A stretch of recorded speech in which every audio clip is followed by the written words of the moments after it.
আসসালামু আলাইকুম। বাটা মাছ দিয়ে পটল রান্না করুন, সেজন্য পটলটা ভালোভাবে কষে নিয়েছি। কষানো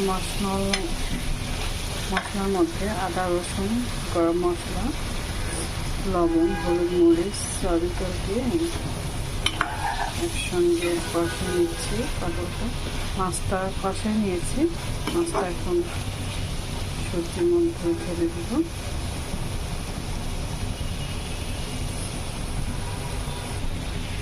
মাছটা ঢেলে নিয়েছি। এখন একটু পানি দিয়ে কিছুক্ষণ রান্না করার পর নামিয়ে দেবো।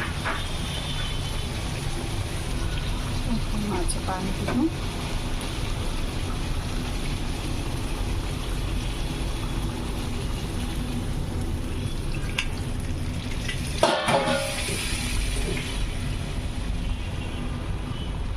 কিছুক্ষণ জল দেওয়ার পরে নামিয়ে ফেলবো।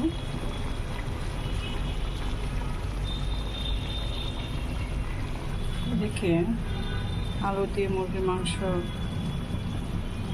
রান্না হচ্ছে।